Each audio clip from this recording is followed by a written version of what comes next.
Bendiciones para todos. Shabbat Shalom. Shabbat Shalom.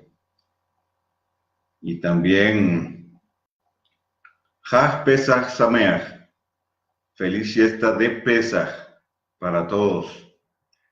Espero la pasen muy bien. Algunos la están celebrando hoy. Están celebrando la festividad de Pesach hoy en la noche. Otros tienen el seder el mañana, transcurso del día, pero bueno,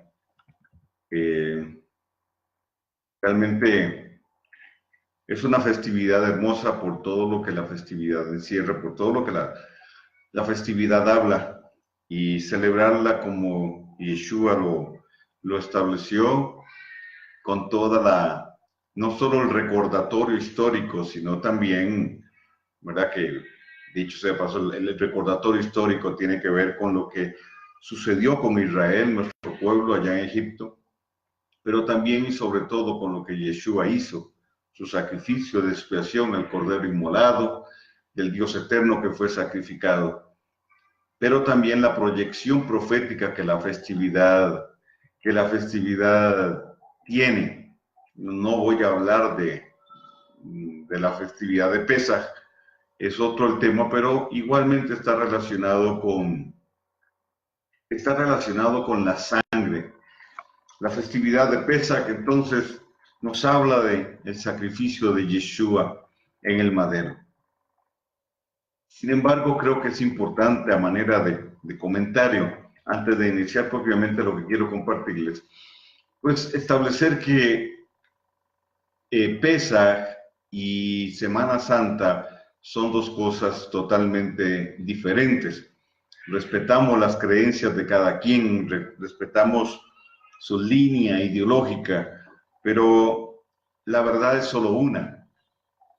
Semana Santa y Pesaj son dos cosas totalmente diferentes en esencia, contenido, sustancia, fundamento escritural, bíblico, etcétera. No estamos hablando de la misma festividad, y muchos creyentes, cristianos, evangélicos, etcétera, lo ven como si fuera una sola cosa, y realmente no lo es. Primero porque Pesaj se celebra según el calendario bíblico, 14 de Nisan, y Semana Santa se celebra según el calendario gregoriano. Según la tradición del romanismo, Yeshua murió un Viernes Santo a las 3 de la tarde y resucitó un Domingo de Ramos, lo cual es totalmente inexacto, porque si nosotros nos regimos por lo que la Escritura establece, Yeshua, según las cuentas, según el contexto histórico, la festividad, etcétera, Yeshua murió un miércoles a las 3 de la tarde. Un miércoles a las 3 de la tarde. Y resucitó al final del Shabbat, iniciando el domingo, que era el día de los primeros frutos, la festividad de los primeros frutos, siendo él la primicia de la resurrección. Tenía que cumplir la señal de Jonás, 3 días y 3 noches en el seno de la tierra. Entonces, de miércoles a jueves 1, de jueves a viernes 2, y de viernes a sábado 3. Si hubiera muerto un Viernes Santo, de viernes a sábado 1, de sábado a domingo 2, y de domingo a lunes 3. Eso pone las cosas en otra perspectiva, además de la esencia misma, ¿verdad?, de lo que se plantea en la festividad de Pesaj, todos los elementos que tenemos como simbolismo y como una forma didáctica que el eterno Dios nos entregó para poder celebrar la festividad, recordar lo que el Señor hizo por nosotros, pero también proyectarnos a las bodas del Cordero, porque Pesaj tiene que ver, está relacionado con las bodas del Cordero, porque Yeshua dijo: me voy a preparar lugar. En la casa de mi padre muchas moradas hay. No está hablando de un lugar donde íbamos a vivir, sino está hablando del lugar donde pasaríamos la boda del Cordero. El contexto de esa declaración tiene que ver con las bodas del Cordero. Yeshua dijo, no beberé más del fruto, de este fruto, de la vid, de aquella copa, hasta que esté con ustedes en el reino de mi Padre. ¿En qué momento sucedería esto? En las bodas del Cordero. Bueno, entonces, importante mencionarlo, importante también mencionar el hecho de que debemos celebrar la fiesta con toda la solemnidad, pero también con el gozo, con la alegría que merece esta fiesta. Celebramos lo que Yeshua hizo por nosotros, celebramos la libertad que el eterno Dios le dio al pueblo de Israel allá en Egipto, la libertad que Yeshua nos da a nosotros, que nos sacó de Egipto, y recordemos la promesa cuádruple que nos da, según Éxodo 6, del 6 al 8, cuando le dijo al pueblo de Israel y nos dice a nosotros también, te sacaré de Egipto, te libertaré, sacaré a Egipto de ti, te redimiré, identidad de pueblo, y te llevaré y te introduciré en la tierra que fluye leche y miel. Esas promesas están vigentes para nosotros. Él nos sacó de Egipto, Él nos sacó de Egipto, está sacando a Egipto de nosotros, nos está libertando, nos está redimiendo, dándonos identidad, pero también prometió llevarnos. Eso tiene que ver con las bodas del Cordero, pero también tiene que ver con introducirnos en el Olam Jabá, en el milenio, según lo establece la Escritura. Bien, creo importante haber hecho mención muy rápida de esto, porque ya en otras ocasiones hemos enseñado acerca de la importancia de la festividad de Pesach y la no relación con lo que se conoce tradicionalmente en el romanismo como la Semana Santa. Tampoco, dicho sea de paso, no hay huevito de Pascua, no hay conejito. Eso es parte de la fiesta a la diosa Ishtar, es culto babilónico, no tiene que ver nada con nosotros ni nuestras celebraciones. Ok, quiero, como siempre lo hago, basar la enseñanza de hoy en la parashá de la semana. La parashá de la semana. Algunos me piden que por qué no me extiendo más en la enseñanza de Pesach. Bueno, porque ya en otras ocasiones he hablado del asunto, y normalmente pues nos regimos por lo que la parashá establece, pero igualmente si tiene alguna pregunta, con mucho gusto yo se la respondo, me la deja en el chat y la resolvemos. Bien, la parashá va del capítulo, la parashá es la número 29 y va del capítulo 16:1 al 18:30. Y justo ahí, iniciando la parashá, se habla de la expiación. Y es aquí donde yo quiero enfocar y transmitir un sentir que tengo, y lo voy a transmitir de esa manera, como un sentir, como algo que el Señor está generando dentro de mí, y espero impartírselo y empiece a generar algo dentro de tu vida. Está relacionado con el sacerdocio, el altar y el poder de la sangre derramada. La parashá se llama Aharei Mot, que significa después de la muerte. Como está relacionada con Yom Kippur, voy rápidamente a hablarle un poquito de Yom Kippur. Voy a hablarle rápidamente de eso, pues, si usted no conoce la festividad de Yom Kippur, pues tiene tarea. Va a tener que ir a investigar. Si usted quiere saber más sobre Pesach, pues también va a tener que ir a investigar. Lo que le dije son cosas esenciales en relación a la festividad de Pesach. Bien, entonces La parashá nos habla acerca de Yom Kippur y la función del sumo sacerdote.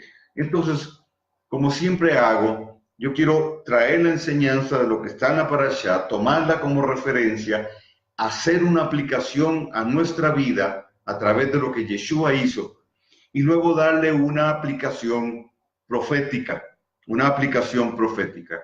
Dios está renovando nuestra percepción de lo que es el altar, de lo que es el sacerdocio, ya no bajo el concepto arónico, sino bajo el concepto de Melquisedec. En la Escritura tenemos muchas referencias al sacerdocio arónico y hay muchas aplicaciones que podemos hacer que son totalmente válidas. Pero lo que Dios quiere revelarnos es cuál es la función, cuál es la dinámica del sacerdocio según el orden en el cual fuimos establecidos. Y lo que hoy le quiero compartir será una introducción hermosa para luego desarrollar un poquito más a profundidad acerca del sacerdocio de Melquisedec, el orden del sacerdocio según Melquisedec. Pero vamos a usar entonces Yom Kippur y obviamente el tema del sacerdocio, en este caso arónico, para poder traer o extraer de ahí una serie de principios importantes que nos ayuden a posicionarnos, no solo en el concepto, no solo en la idea, no solo en la ideología, no solo en el principio bíblico que es importante, sino también a posicionarnos legal y territorialmente. A ver, ok. Bien, lo primero que quiero plantear es un pensamiento. Un altar establece la legalidad sobre un territorio y es el fundamento de la representatividad en Dios. Repito, un altar establece la legalidad, establece legalidad sobre un territorio y es el fundamento de la representatividad en Dios. En Dios. Ok. Yom Kippur, rápidamente. Y sígame con cuidado, por favor. Sígame con cuidado para poder ubicarnos, tanto usted como yo, en lo que el eterno Dios nos quiere hablar. Bien, en la festividad de Yom Kippur, el sumo sacerdote entraba al lugar santísimo. Como ya sabemos, se apartaban dos machos cabríos. Uno de ellos se dedicaba para Dios y el otro de ellos se apartaba para Azazel. El que era para Dios se sacrificaba y la sangre de ese macho cabrío se ponía sobre el otro macho cabrío. Se designaba a una persona para que lo acompañara y se lo llevara a Azazel. Algunos creen que Azazel simplemente era un lugar. Azazel habla para algunos de un lugar desértico, pero para otros, ¿verdad? Entendemos que en el imperio de la muerte, el príncipe de oscuridad, uno de sus nombres que recibe es Azazel. Bien, ¿en qué me baso yo para plantear esto rápidamente? Porque la sangre que era derramada por el sacrificio del macho cabrío que se le ofrecía al Eterno tenía como los pecados. Entonces se le imputaban a Azazel. Esa sangre, en representación de los pecados, se ponían sobre el macho cabrío que representaba a Azazel y se le enviaba el macho cabrío con aquellos pecados.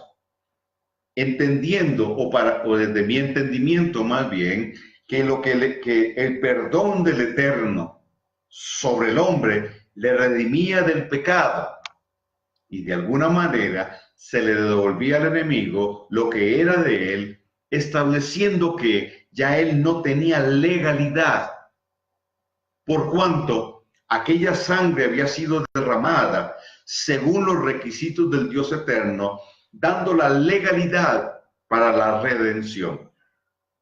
Esto es importante. El otro punto importante que yo considero en esto, y vaya por favor anotando, es que cuando se acercaba el tiempo de Yom Kippur o la festividad de Yom Kippur, recordemos que 40 días antes, se hacía Teshuvah, se entraba en el tiempo de Teshuvah, que es arrepentimiento. Todo el pueblo entraba en Teshuvah, reflexión, etcétera, como una preparación para el momento en que el sumo sacerdote entrara al lugar santísimo, porque de su acción iba a depender que el eterno Dios perdonara o no los pecados. Ahora, sume algo a esto. Hay una continuidad en el sacrificio y en el derramamiento de la sangre. La Escritura con toda claridad dice que sin derramamiento de sangre no hay remisión de pecados. Y según el principio, el sacrificio que se hacía, que se presentaba en el altar, planteaba vida por vida. Vida por vida. Entonces, quien debía morir era el pueblo. Quienes debimos haber muerto éramos nosotros. Entonces, aquel sacrificio representaba al pueblo. El sacrificio de Yeshua no representó a nosotros. Él, como el cordero inmolado, no representó a nosotros. Entonces, todos los sacrificios, todos, que se hacían durante todo el año, iban sumando, estableciendo una continuidad en la actitud del pueblo, colectivamente, pero también individualmente, de estar alineado con el Eterno, de estar a cuentas con Dios, de caminar en pureza, hasta donde se podía caminar. Cuando se llegaba a Yom Kippur era un desenlace importante, porque Yom Kippur planteaba la anticipación y lo que les preparaba para Sukkot. ¿Por qué Sukkot? Porque Sukkot habla del reino milenial, el Ativ Lavó. En el pensamiento hebreo bíblico, Sukkot no solo era la festividad que hablaba de la venida del Mesías, sino también del establecimiento del reino mesiánico, del Olam Jabá. Hablaba de la era mesiánica. Entonces, quiero que entienda bien esto. Yom Kippur era clave, porque era como una puerta de entrada a Sukkot. Ellos estarían limpios, libres de la carga del pecado para recibir al Mesías.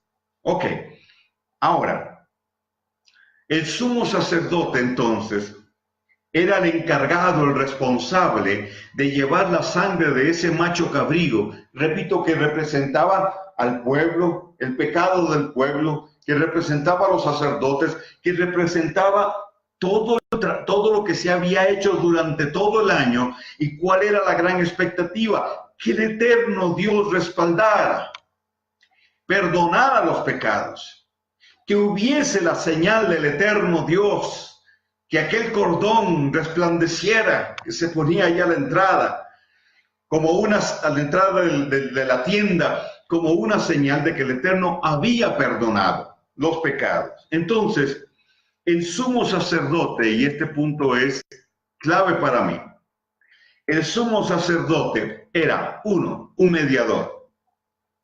¿Por qué?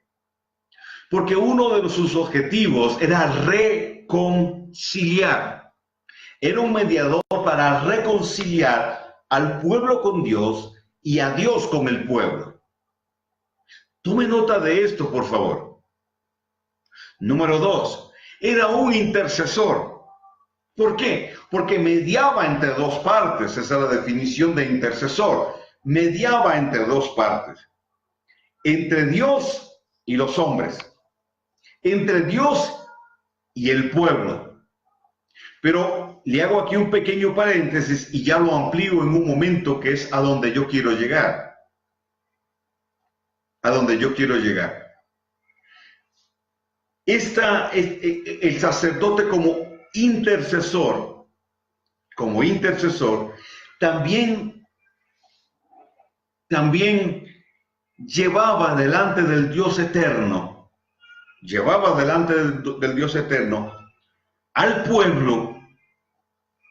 al pueblo, pero también de alguna manera,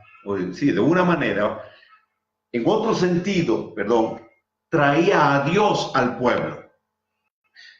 Note eso, un intercesor no solo lleva delante de Dios aquello o aquellos que son el objeto de su intercesión, sino que trae a Dios al pueblo. Número 3, el sacerdote tenía un poder, el sumo sacerdote, un poder de representatividad. Es decir, él era el representante de Dios en la tierra. Había una autoridad sobre él que el eterno Dios le había entregado. Por tanto, lo que él hacía, lo hacía bajo delegación de autoridad. En él entonces operaba un poder de representatividad. Cuando nosotros vamos a Yeshua, sumo sacerdote del orden de Melquisedec, orden que hace referencia a él, encontramos entonces que Yeshua es un mediador, porque en su mediación está reconciliando al hombre con Dios, pero también las naciones con Dios, y hacia allá voy. Como intercesor, es y sigue siendo un mediador entre Dios y nosotros, el pueblo de Dios, pero también entre Dios y el resto de los pueblos, para traer a Dios a nosotros, a los pueblos y a las naciones. Sobre Yeshua pesaba un poder de representatividad. He aquí mi Hijo amado, en quien yo me he derramado, sobre el cual yo he establecido mi autoridad. Él es quien me representa. Yeshua se le llama en la escritura el postrer Adán. El primer Adán estuvo en el huerto, y desde el huerto se le encomendó como una plataforma y una anticipación del reino. Se le entregó un poder de representatividad para ejercer dominio sobre todo lo creado. Sobre todo lo creado. Tenía un poder de representatividad. El reino de los cielos había descendido sobre aquel palmo de terreno, el cual se llamó el huerto del Edén, el jardín del Edén. Ahí estuvo Adán y la mujer, y desde ahí tenían que enseñorear sobre todo. Representatividad. Ellos fallaron, pero vino Yeshua. Yeshua vino bajo la autoridad del Dios eterno. También como un representante, murió en el madero, ascendió a los cielos y se sentó a la diestra del Padre con toda autoridad, sobre todo principado, sobre toda potestad, para que se cumpla el plan de redención. Y el plan tiene que ver con reunir todas las cosas en Yeshua. Entonces, una de las funciones de Yeshua hoy es ser mediador, es ser un intercesor. Pero nos delegó a nosotros el poder de la representatividad. Yeshua fungió como un sacerdote, pero también Yeshua se establece como un juez y como un rey para gobernar. ¿Ok? Volvamos al sumo sacerdote en Yom Kippur. La sangre que derramaba de aquel macho cabrío, esa sangre planteaba que hubo un sacrificio sustitucionario. Quien debía de morir no fue a morir. Dios en su gracia, y el viernes pasado hablamos que dentro de la ley hay gracia y en la gracia hay ley. Si no lo vio, tiene que verlo. Esa sangre planteaba vida por vida. Vida por vida. Ahora, esto es clave. La sangre se interponía entre el pecado y el pecador.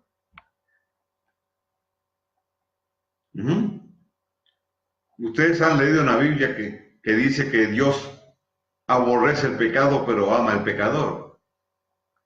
Espero que no esté diciendo que sí, porque eso no está en la Biblia. Eso lo dijo Gandhi. Eso no está en la Escritura.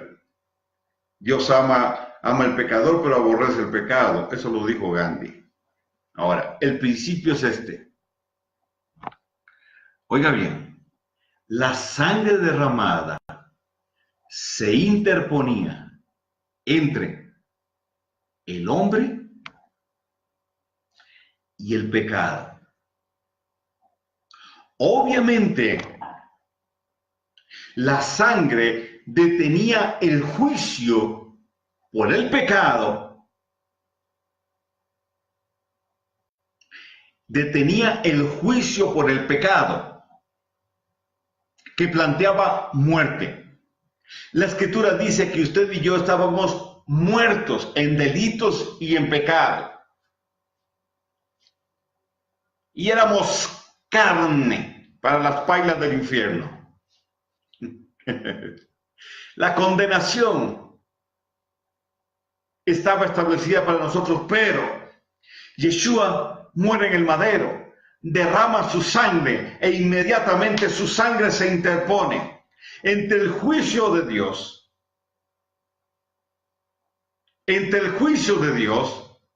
y nosotros. La sangre nos redime. El plan de redención toma lugar. Y los que debíamos de morir, ya no morimos, porque hubo uno que murió por nosotros. Cuando la sangre de aquel macho cabrío se derramaba, inmediatamente se interponía.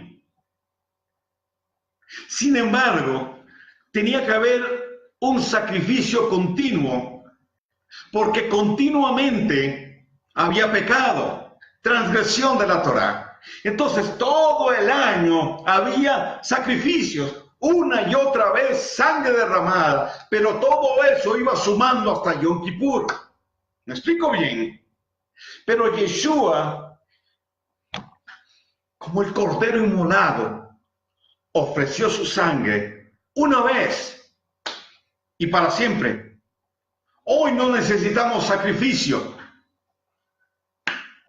La sangre de Yeshua fue derramada, pero esa sangre sigue vigente. En el contexto del tabernáculo había que llevar una y otra vez la sangre. Hoy no, esa sangre está ahí. Y esa sangre está hablando por nosotros.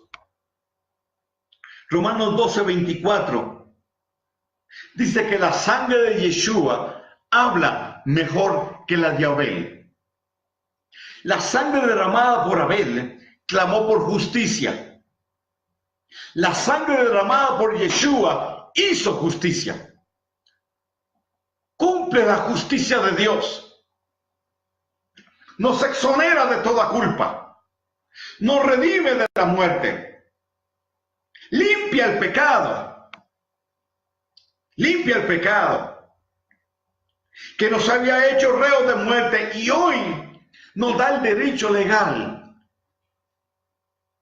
de con solo confesar nuestros pecados, el Eterno fiel y justo para perdonarnos. ¿Por qué? Porque tenemos un abogado que intercede, que aboga por nosotros. Yeshua. Y su sangre, que está vigente. Su sangre, que establece legalidad para el perdón.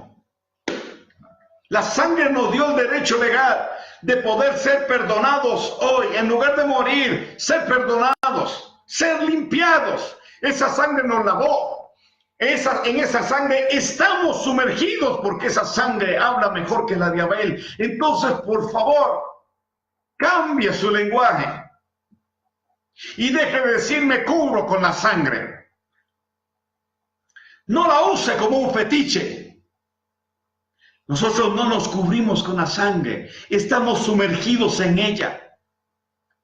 A ver, mamás, papás, cambien el vocabulario. Ay, hijo mío, te cubro con la sangre. No, no, proclame que están cubiertos, que están bajo la legalidad de la sangre derramada en el madero.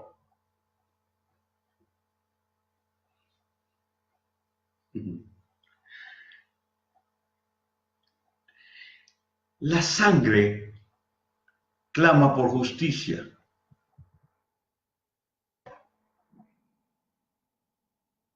¿Por qué?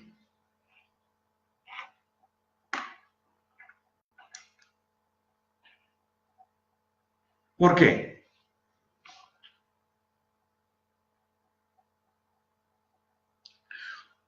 Un altar tiene poder en la medida que haya sangre. Un altar tiene poder en la medida que haya sangre derramada sobre él. El altar es el medio donde se ofrece el sacrificio y se derrama esa sangre para establecer la legalidad, el derecho legal al perdón. La justicia divina era satisfecha, llenada por el sacrificio, el derramamiento de sangre. El derramamiento de sangre de Yeshua, no en un madero, sino en aquel monte que representaba un altar, estableció legalidad. Entonces, la sangre se convierte en un elemento jurídico. Un elemento jurídico. Sin derramamiento de sangre no hay remisión de pecados.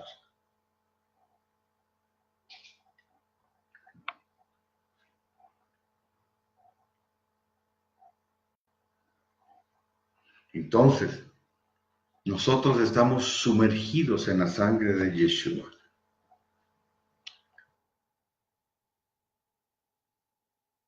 Son muy silenciosos. Digo, nadie comenta nada. No veo comentarios. Por ahí algunos se atrevió a decir, gloria a Dios, Daniel Ibarra, bendiciones, Daniel. Magali Cruz dijo, aleluya.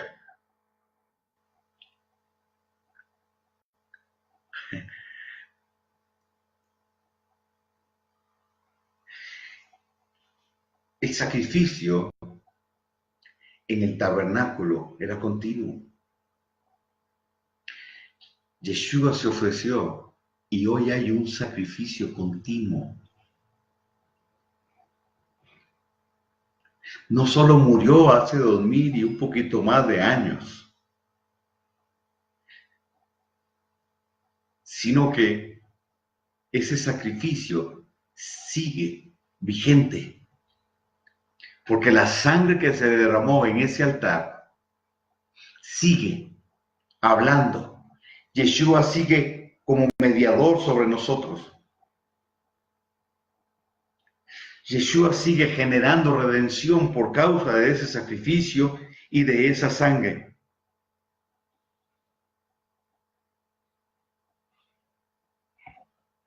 Ahora vea esto. Ahora quiero pasar de Yom Kippur a Sukkot por una razón.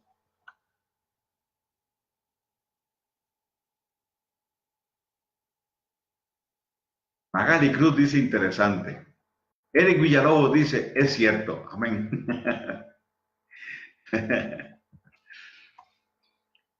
Ivonne García, está muy callada. Ahora vea a dónde voy. En la festividad de tabernáculos, Sukkot, se ofrecían 70 sacrificios por las naciones conocidas. Rápidamente voy a mencionar algo sobre ese contexto. 70 sacrificios, un sacrificio por cada una de las naciones conocidas en aquel tiempo. ¿De qué estamos hablando? Después del diluvio, los descendientes de Noé se establecen en 70 naciones, poblando el resto de la tierra. Es decir, se establecieron 70 asentamientos que se convirtieron en 70 naciones, las 70 naciones originales. Pero los descendientes de Noé, siguieron un diseño que ya el eterno Dios había establecido. Deuteronomio 32:18, en las versiones hebreas más antiguas, se establece que el eterno Dios dividió la tierra y se la entregó a los hijos de Dios, es decir, a aquellos ángeles que descendieron con Jailel o Luzbel. Eran 70 palmos de terreno, 70 territorios o parcelas, y mejor conocido o llamado como 70 principados. Ellos se rebelaron contra Dios y usted conoce toda la historia, pero entonces luego Noé y sus descendientes retoman el diseño de Dios y se establecen en esos 70 territorios, en esos 70 principados, a los cuales se llamó 70 naciones.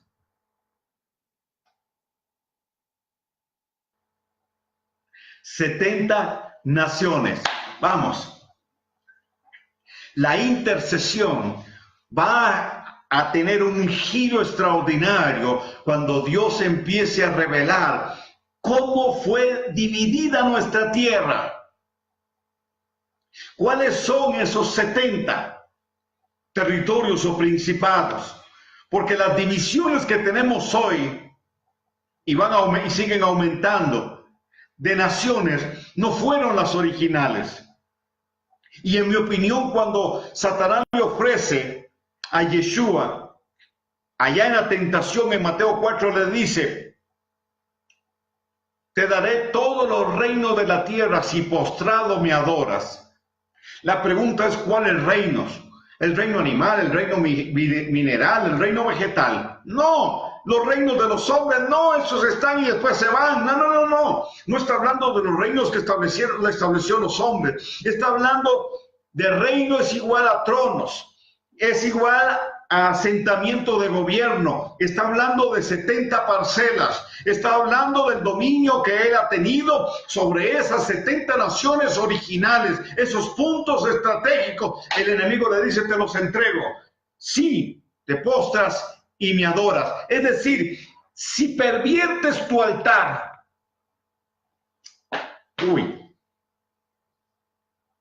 si perviertes su altar,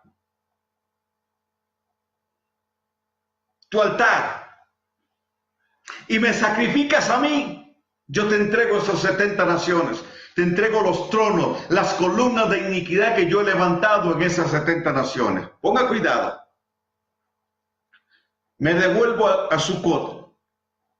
Los sacerdotes ofrecían sacrificio por esas naciones. Entonces, ahora ve la figura del sacerdote. Mediador, intercesor y bajo una autoridad de representatividad. Llevaban un sacrificio.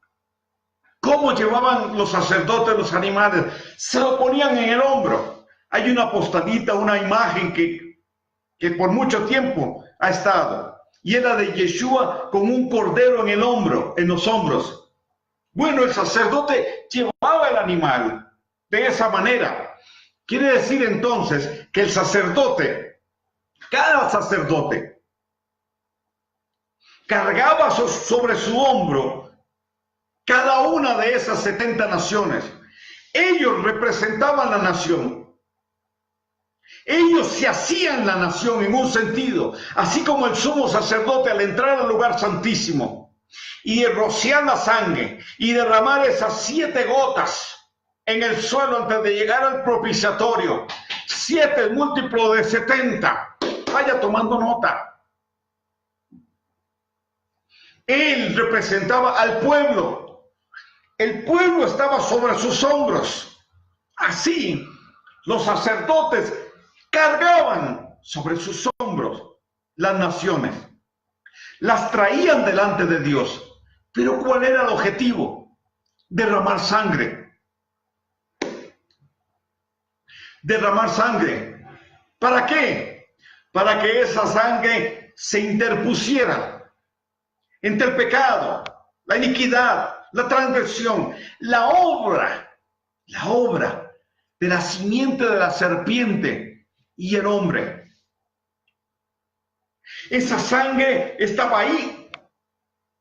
Esa sangre iba a hablar delante del Dios eterno. Esa sangre establecía un medio de legalidad.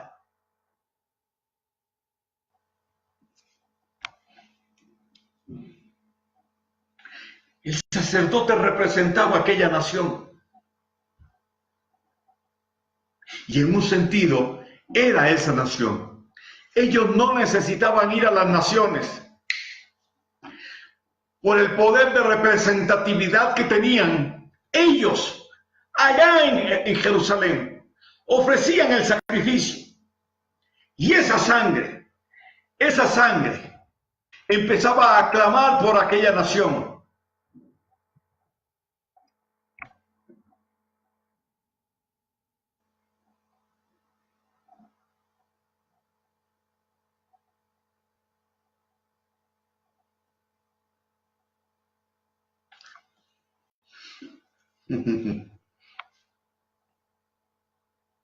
Independientemente, en un sentido, de lo que hacían los moradores de esas naciones, había una sangre ya interpuesta que solo podía ser efectiva en la medida que el pueblo se volviera a Dios. La sangre establecía un principio jurídico, legal, la opción a la redención.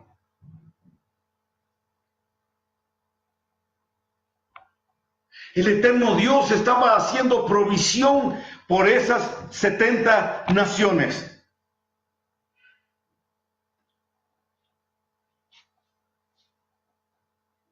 Un altar que establece legalidad a través de la sangre, donde se traía no solo al pueblo, sino también, reitero, repito, subrayo, se traía a las naciones.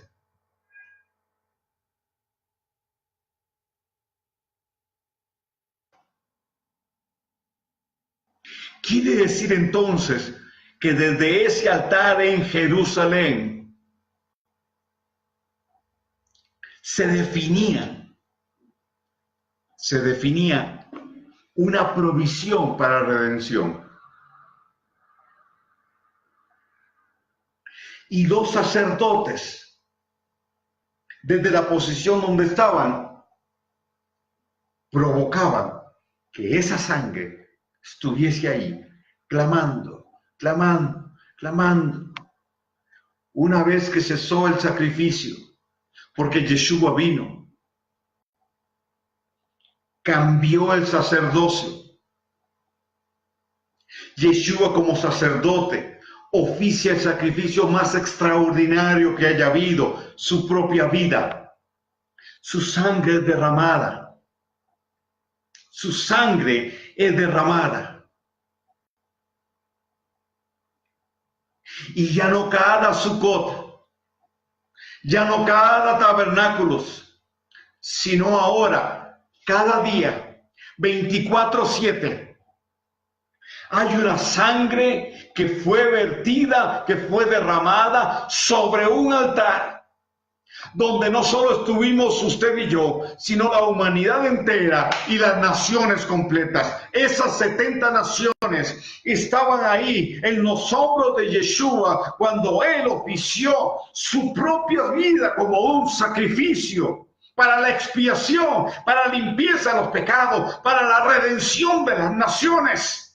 Todo ahora ahí en el madero está reunido sobre él, está sobre su vida, siendo redimido por la sangre. Potencialmente hay un poder de redención que recorre la tierra una y otra vez, gira sobre la tierra. La sangre de Yeshua ha permeado la tierra, está ahí esperando por quien diga: yo lo quiero. Yo lo quiero.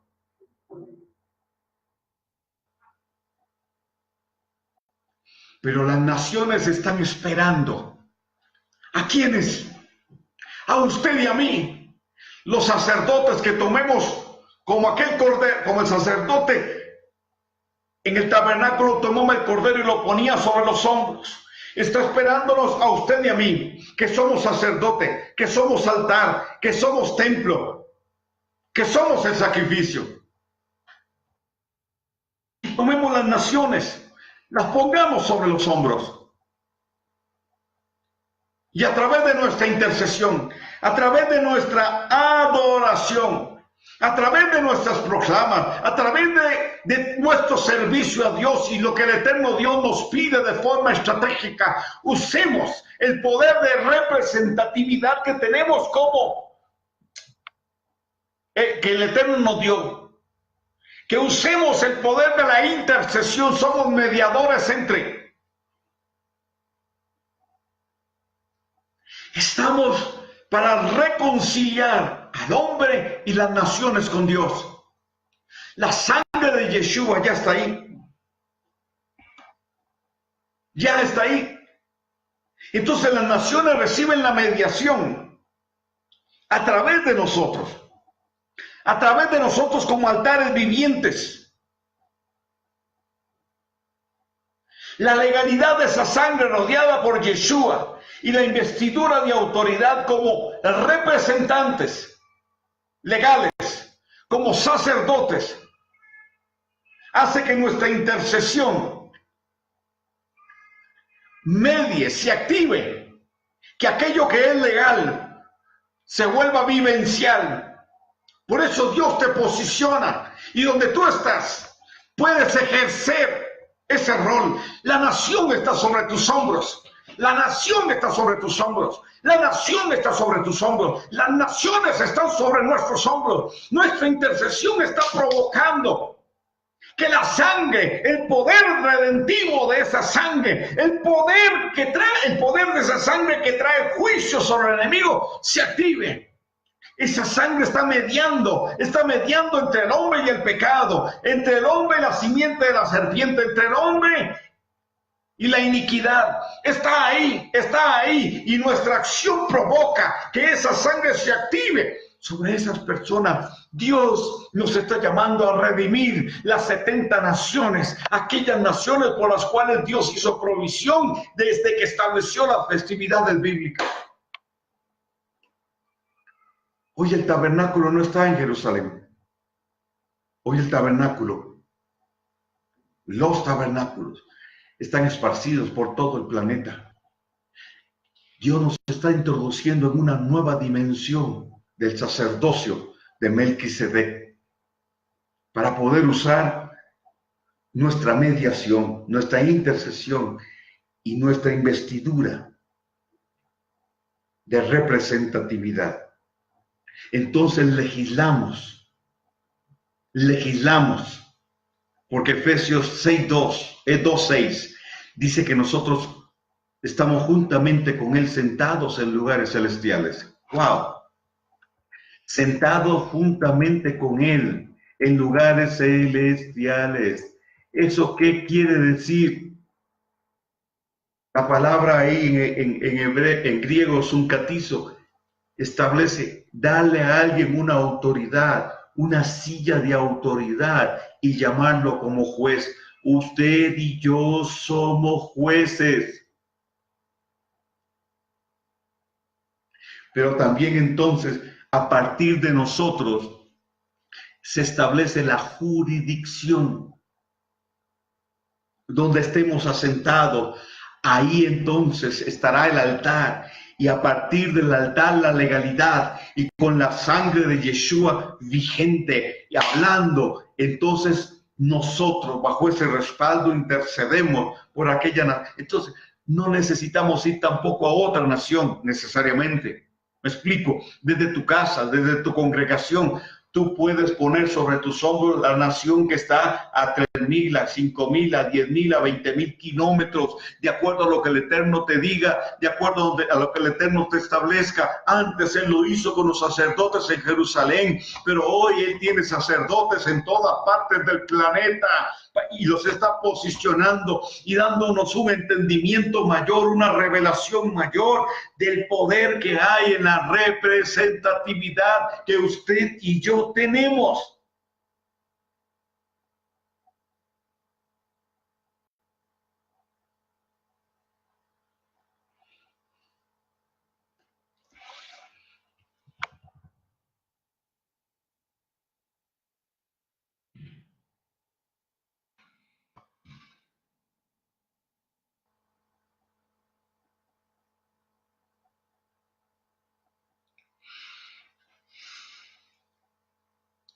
Alejandro Saldaña dice: Shalom, amado Carlos, el poder de la sangre y la delegación de poder de Yeshua en nuestro llamado nos da una jurisdicción universal. Extraordinario. Una jurisdicción universal.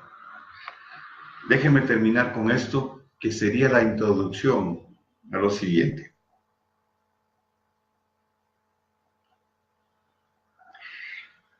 Cuando nosotros activamos el altar,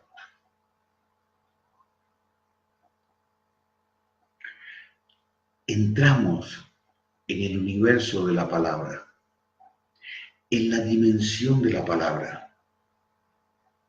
Cuando el Eterno dijo, sea la luz, no fue que creó la luz, no creó la luz. Él accionó la palabra. Luz es palabra. Luz es Yeshua. Y esa palabra dice que penetró la oscuridad y separó las aguas de arriba de las aguas de abajo, porque la tierra estaba bajo agua y provocó una separación entre las aguas de arriba y las aguas de abajo. Él envió la palabra y a partir de ahí la palabra empezó a gravitar y el Espíritu de Dios a traer restauración a lo que había sufrido lo que había sufrido deterioro con base en la palabra. ¿Cuántas palabras hay gravitando? ¿Cuántas palabras Dios dijo, está diciendo? Yeshua dijo, no solo de pan vivirá el hombre, sino de toda palabra que sale de la boca de Dios. No solo lo que está escrito, sino lo que Él ha hablado, lo que Él revela, pero también lo que usted y yo hablamos. Las palabras, la palabra tiene que ver con energía, tiene que ver con frecuencia, es un universo de frecuencia. Entonces, desde un altar se activan las frecuencias divinas. Es a través de esas frecuencias que se mueven los ángeles. Nosotros no le damos órdenes a los ángeles. Nosotros hablamos la palabra que nos fue revelada y con base a la dirección del Espíritu de Dios que se sigue cerniendo sobre la faz de la tierra, la palabra corre y sobre esa palabra corren los ángeles y corremos nosotros también. La palabra revelada, la verdad revelada está gravitando. Aquello que Dios ha dicho está ahí. Nosotros bajamos esa palabra y desde ese altar soltamos la intercesión, soltamos el decreto, vamos y hacemos el acto profético. Nos movemos por la legalidad y la representatividad que tenemos, sumergidos en la sangre y provocando que esa sangre que ya está ahí entre en acción, bloquee el poder de la sangre que derraman los satanistas, los babalaos y todos aquellos que se mueven en el ocultismo, pero también que bloqueen las palabras contrarias, los mantras que se han soltado en el aire, las energías que suelta el enemigo negativas, esa energía opaca, esa energía que viene a envolver y que se convierte en opresión en muchos lugares. Nosotros la rompemos a través del decreto, llenamos de energía, generando una frecuencia vibracional que se convierte en una avenida energética por donde los ángeles transcurren para hacer su trabajo. Por amor de Dios, olvídese de los ángeles peleando con demonios, con espadas. Eso no es así. Una figura engañosa distorsiona y genera paradigmas equivocados. Es una batalla de altares. Es una batalla de frecuencias, es una batalla de sacerdotes, es una batalla de adoradores. Esas 70 naciones empezarán a recibir un toque diferente, porque una mayor unción está siendo activada, una mayor revelación, un mayor conocimiento sobre los hijos de Dios, para movernos en la dimensión del sacerdocio según el orden de Melquisedec, el poder de esa representatividad. Dios pronto está a decirnos cuáles son los límites de esas 70 naciones, cómo están distribuidas sobre el planeta Tierra, pero empiece a proclamar desde otra perspectiva, ejerza su autoridad de juez, para que los cielos se abran, para que la dimensión del Eterno tome lugar, para que el juicio de Dios por esa sangre se convierta en un tsunami que arrolle toda obra de las tinieblas, toda obra de los secuaces del enemigo, de Babilonia, del antidiseño, de los Illuminati, de toda estrategia del enemigo, de todo lo que la simiente de la serpiente ha generado. Bendita sangre que provoca que ligaduras se rompan, que provoca ahí que muchos no sean consumidos ni por el enemigo, ni por el pecado. Y aquellos que han de ser salvos, aquellos que están marcados para la redención, puedan ser rescatados. Pero también que nuestro tránsito, nuestro mover en el quehacer para establecer el reino, tenga mayor fluidez y mayor libertad. La sangre de Yeshua, sí, tiene poder. Y clama mejor que la de Abel. Entonces, no más me cubro con la sangre si estoy sumergido en ella.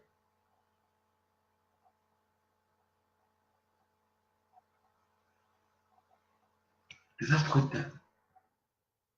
Somos un altar. Somos un altar. Y al llevar el altar,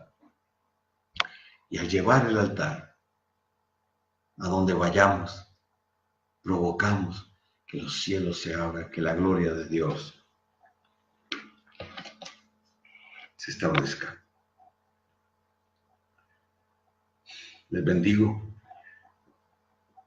Shabbat Shalom para todos. Y que en esta celebración de Pesaj medites en lo que Yeshua hizo en el madero, pero también en la delegación de lo que Yeshua nos entregó para hacer. Celébrala con gozo, porque al tomar la cuarta copa estamos anticipando aquel día que estaremos con Él, porque Él dijo, esta no la voy a beber aquí, la voy a beber con ustedes allá, en el reino de mi Padre, en la boda del Cordero. Medite en el poder de la sangre de Yeshua. Nos vemos entonces el próximo viernes. Quiera el Eterno podamos hacerlo. No ojalá, porque ojalá es una expresión árabe que significa quiera Alá. Aquí es el Eterno quiera. Nos vemos entonces el próximo viernes. Bendiciones, besos, abrazos. Y Hag Pesach Sameach. Feliz festividad de Pesach. Chao y bendición. Y como siempre les digo, si tiene preguntas, déjenlas en el chat y yo se las voy a contestar hoy, mañana, pasado mañana, dentro de 3 o 4 días, pero se las voy a contestar. Y bueno, se me estaba olvidando también, el 13 de mayo, ya algunos seguro ya han visto la publicidad que hemos sacado, iniciaremos lo que yo llamo seminario escuela. Vamos a hablar acerca del oficio del profeta en el contexto profético mundial, global, etcétera. ¿Sí? ¿Cuál es el rol del profeta? Usted dirá, pero yo no soy profeta, no importa, eso es para todos. Porque entendiendo el rol del profeta podemos entender el rol profético del pueblo de Dios. Entonces ahí vamos a cubrir varios temas, como el profeta debe conocer el contexto donde profetiza, debe conocer el contexto histórico, debe conocer el contexto escatológico. Estamos hablando de un profeta de oficio, pero también eso plantea a dónde va a llegar un profeta emergente.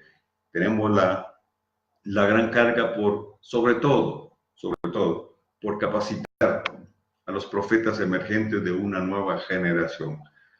El profeta tiene que entender y conocer la dimensión en la que se está moviendo, debe conocer el contexto de la palabra, histórico, cultural, etc. Entonces, todos estos temas los estaremos tocando. Esto será una videoconferencia a través de Zoom, ¿verdad? ¿Cómo hace la persona? Bueno, la persona baja Zoom y el 13, a la hora que hemos establecido una publicidad, 8 de la noche, entonces se le extiende la invitación a todos aquellos que se han inscrito y han cancelado los $10 que cuesta la clase. Entonces serán 4 clases del mismo tema. Luego les estaremos dando las otras fechas. Bendiciones para todos. Nos vemos entonces en la próxima edición. Chao.